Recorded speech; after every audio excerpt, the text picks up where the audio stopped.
many times have you heard Granny and Grandad say to you, your health is your wealth? And if you're like me, you probably rolled your eyes to heaven and says, well, now, Granny, that's all very well, but you need money to get through the day. And then you probably gave her a little peck on the cheek as she slipped you a fiver. But it's all very well. I'm here and I want to win the lottery as much as the next person. But I'm here today to say that Granny was right, that your health really is your wealth. Or more importantly, as far as I'm concerned, your mental health is your wealth. Because it's with mental health, with real strength in who you are mentally, it can give you the tools to deal with any challenges, any changes that come your way. So what happens to make an accountant come to a TEDx talk entitled Future Wealth and not want to talk about money? Real life happened. Change happened. Now, changes happen every single day, but your life can change in an instant. A doorbell can ring. You can be getting dressed for bed when maybe you find a lump that wasn't there before. As I sat in that consultant's chair and I waited for him to look up from his notes, even then, even after the mammogram, even after the biopsy, even after the ultrasound, even after the nurse came and sat right down beside me, even then I thought, sure, has to be a black milk duct. I'm 35, I've only just had a wee baby. What else could it be? Who am I? In May 2013, I answered to the label Niamh Gaffney, Director of Operations, SEMA Qualified Accountant, Mammy, Wife, Multitasker Supreme. Who am I? In that consultant's chair, I became Niamh Gaffney, MRN 35267, cancer patient. And that change terrified me. Because it's not just a label, is it? It's a change that rocks us to our very core.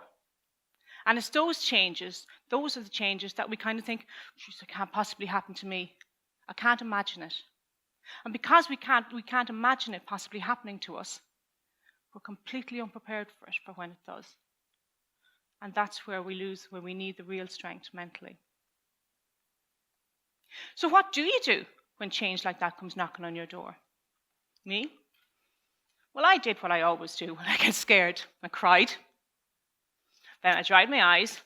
I put on my big girl pants and I just got on with it. And I did what I needed to do. I did the treatment. I did all that entails. And I graduated to cancer survivor. And I was good. I was great. I was alive. I was here. And I was tired. And I was sad. And oh my God, I hated what I saw in the mirror. And then I got so cross at myself for being so bloody depressing. I was here. I won the battle. I thought I wasn't going to get out of it. And that's where your mental strength is necessary. Because beliefs are funny things. I even managed to convince myself, because I said to myself, well, that's it. I'm going to put on the Back to Normal show. I'm going to do this. And I did. And I was good at that, because I convinced myself for a little while. Or at least I convinced part of myself for a little while. Because all of us, we're all made up of the part that everybody sees. That conscious part. That part that is our actions, our words. And oftentimes, that's the only part we ever give credit to. But actually, all those thoughts and all those words, or all those beliefs, behaviors and those words, are driven and nurtured and provided by a whole depth that makes us uniquely who we are. They're driven by our memories, our experiences, our values, our beliefs. And if we're in a situation where we're trying to be one thing, but our inner self, our real self, is another, then at best we're being stuck. At worst, there's a total disconnect between the person we are and the person we're trying to be. And that's what happened to me. I was so busy trying to be a good cancer survivor, being happy and getting on with it, I totally lost sight of who I was. I was completely and utterly lost in my own skin. And like I said earlier, I believed I never would get out of it. Because that's the thing about beliefs. Henry Ford said, if you believe you are, I'm going to get it totally wrong now, if you believe you can, or you believe you can't, you're right.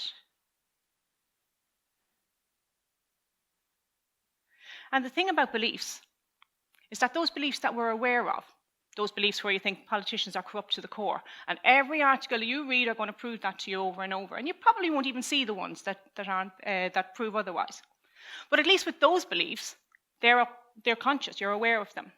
and you're able to stand in a debate with somebody. And maybe, just maybe, you might be open to the possibility that they can change. But what about the beliefs that are deep down inside us? Those ones that we can't control because we're not even aware of them. They're the dangerous ones. Because when we have those beliefs, until we're aware of those beliefs, we're always going to suffer from that loss of control, that scariness that comes with change. And when we're in that position, we're never going to be able to move on. Because beliefs give us a real sense of who we are, but only when we become aware of them. Without awareness, without getting curious, we're always going to be stuck in that back to normal show. And we're never going to be able to move on to normal. And that's what happened to me. I was made redundant when I finished my treatment. And even though logically I knew I was more than capable, and I knew I was more than qualified to get whatever job I was going after, I really struggled.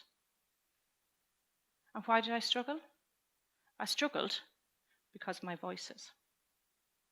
There was a wonderful advert a couple of years ago, and the participant was asked to just write down all of the thoughts that they'd had about themselves during the day and send it in. And then a couple of days later, they were asked to go to a coffee shop. And they sat down next to a couple, and the couple were having an animated conversation.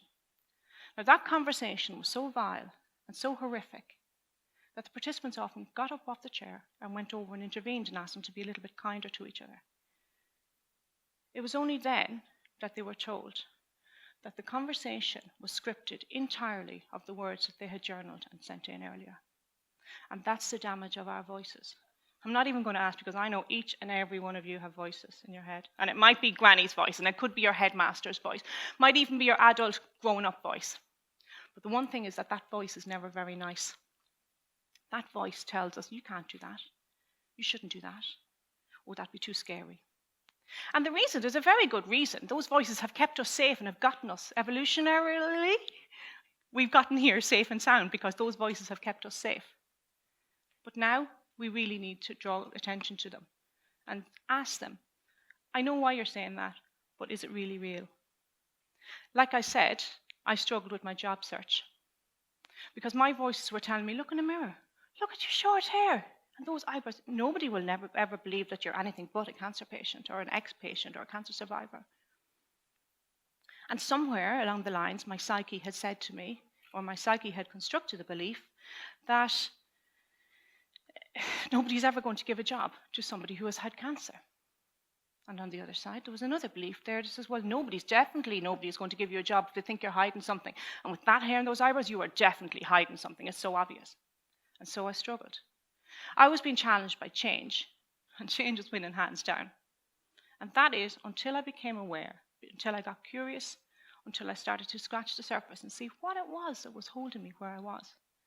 And I realized it was me. I didn't have control, not because of change. I didn't have control because I was giving my control away. I was letting the voices take over. And once I started to get a little bit of control, I got another little bit and another little bit.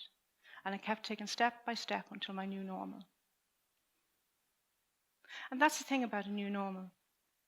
Because a lot of people who have gone through a life-changing event are really looking for it. It can't go back to normal. You're not the same person that you were before. And so they're doing everything they can to get there.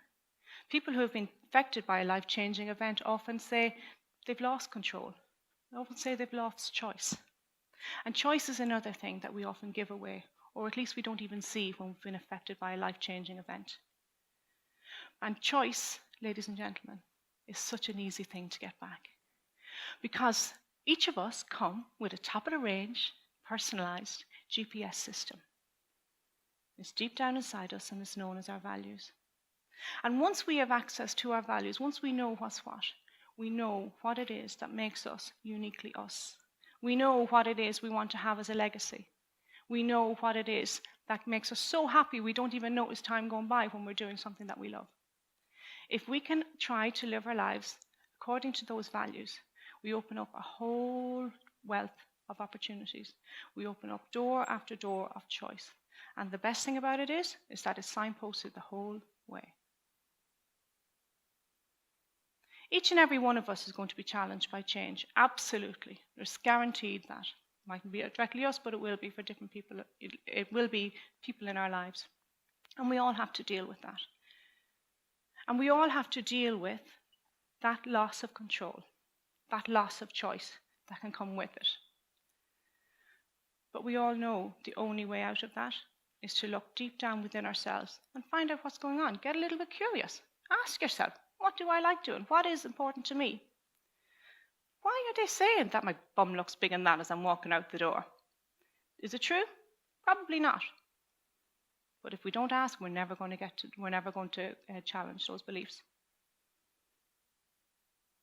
Now, I'm just a girl that tapped on the shoulder and said, we're going to do a little bit of work here, ladies.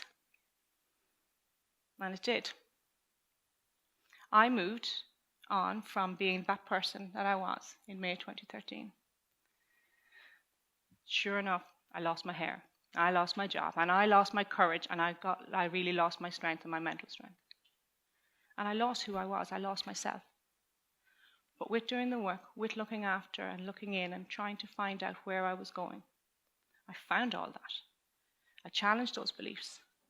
I became very conscious of what my values were. And it's led me here today to this stage. And that, ladies and gentlemen, is why we need to really challenge ourselves. Don't be challenged by change. You step forward into change, embrace it, because it's not scary. We have all the tools we need within ourselves. Who am I? I'm Niamh Gaffney, wife, mammy, coach, change therapist, TEDx speaker. I'm alive. I'm me. And for that, ladies and gentlemen, I am truly wealthy. Thank you very much.